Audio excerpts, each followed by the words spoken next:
গাছের উপকার নেই কোনো তুলনা, খোসাটিরও বানাবো পদ, কোনো কিছুই ছাড়বো না। কাঁচকলার যে কি উপকারিতা তা তোমাদেরকে নতুন করে বলতে হবে না, তাই আমি এই কাঁচকলার খোসাটিও একটি রান্না করে তোমাদের দেখাবো। তো দেখবে নাকি রান্নাটা? তার জন্য চলো চলো আমার সাথে রান্নাঘরে।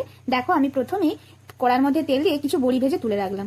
আবার আমি অল্প তেল দিয়ে কালো জিরা শুকনো লঙ্কা ফোড়ন দিলাম। তারপর দেখো কুচনো আলু, গাজর আর ওই খোসাটা কুচিয়ে রেখেছিলাম আর কিছু পেঁয়াজ, সেটাকে দিয়ে ভালো করে নুন আর হলুদ দিয়ে লাল লাল করে ভাজার চেষ্টা করবে, কারণ এই রান্নাটা এই সবজিটাকে কিন্তু একটু ভালো করে ভাজতে হবে। তারপর যখন ভাজা হয়ে যাবে তখন 1 চামচ সাদা সর্ষে, 1 চামচ কালো সর্ষে, অল্প একটু নুন দিয়ে আর কাঁচা লঙ্কা দিয়ে পেস্ট করে নেবে, তাহলে আর সর্ষেটা তিতা লাগবে না। তারপর দেখো আমি কিছু কুচনো মিহি করে নারকেল ছিল সেটাকেও দিয়ে দিলাম। তোমরা যদি না দিতে চাও নারকেল কোড়াটা তো দিও না, সমস্যা নেই। তারপর যে বেটে রেখেছিলাম সর্ষেটা ওটা আমি দিলাম, দিয়ে একটু অল্প জল দিয়ে দিলাম মিক্সির জারটা ধুয়ে, আর অল্প করে একটু চিনিও দিলাম। খুব অল্প আঁচে এটাকে কিন্তু বানাবে, সর্ষেটা থাকবে তো, নইলে কিন্তু বেশি যদি আঁচে করতে যাও তাহলে কিন্তু পুড়া পুড়া হয়ে যাবে আর একটু তেতো লাগবে খেতে। তারপর দেখো ভেজে রাখা বড়িগুলো দিয়ে ঠিক এরকম শুকনো শুকনো করে নামাবে, শুকনো ভাতের সাথে খেয়ে দেখবে তোমরা আর খোসাটা কিন্তু ফেলবে।